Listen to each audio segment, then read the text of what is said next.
welcome to Who, What, Where, When, Why Weekends. There should be some cool intro music here. It is Sunday, and today I'm going to teach you how to make one of these lovely styrofoam and glitter Daleks. So let's get started with what you will need. First thing you're going to need is a styrofoam cone. You can find these at pretty much any craft store. They're usually over in the floral arrangement department, and they come in tons of different sizes, so you can make one as big as you want.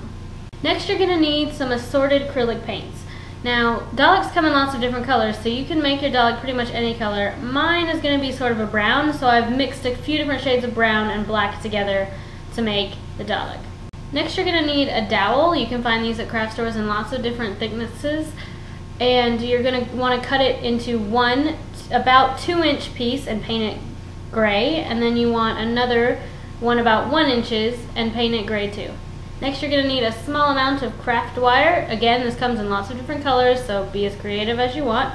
Next, you're going to need some crafting jewels. You could also use beads or sequins or just paint or something similar, but I have about 24 gold ones. That will be the little nobule things. I don't know what these things are called. You'll also need four light blue ones for the little light up eye things. You'll need one dark blue one for the eyepiece, and then you'll need a black one for the plunger. Another thing you'll need is some glitter glue. You could also use different colors of paint, but I use lots of glitter on my Dalek. You're going to need some kind of utility knife or X-Acto knife. If you're not an adult, please use adult supervision and be safe. You'll need a few paintbrushes. And lastly, you're going to need a hot glue gun or some sort of crafting glue to attach the little nobules to your Dalek. Now, before you get started, make sure that you're in a location where it's okay if you get styrofoam and or paint on things. Acrylic paint is washable, but just be in a place where it's okay if it might get paint on it. And the styrofoam is going to go everywhere when you're shaping the Dalek, so I'm in my dining room so I can easily sweep it up.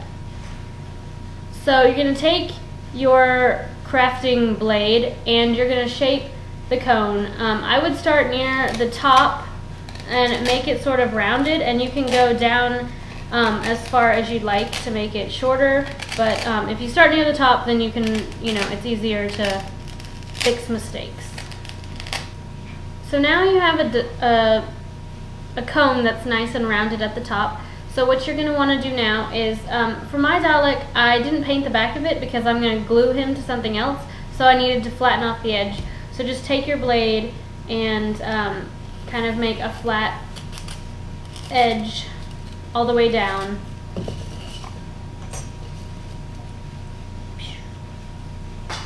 So now he's flat. I realize it's kind of hard to see the shape with the white background, I'm sorry.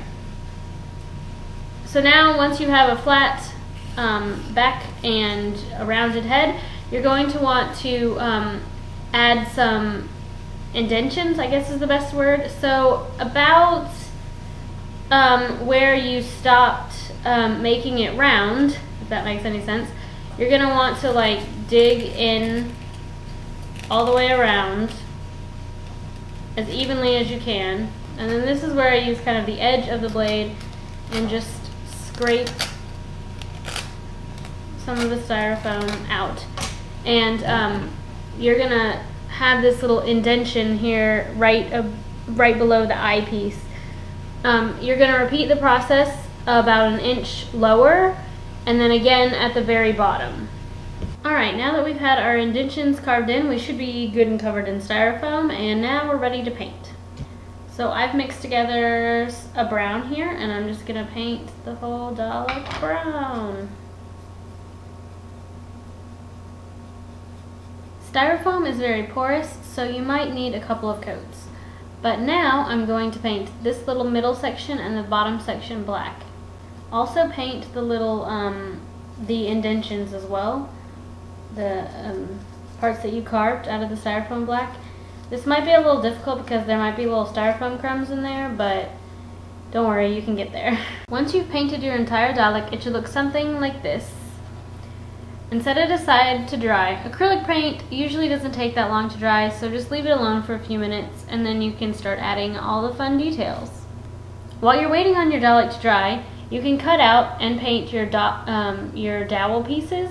If you haven't already done so, you can also get your hot glue gun plugged in so it's nice and hot and ready when you need it. And you can also get out all of your little beads or something if you haven't already counted out how many you're going to need. While I was editing this video, I realized that it's getting kind of long, so I've decided to make my Sunday Who What Wear When Why weekend video into 2 parts.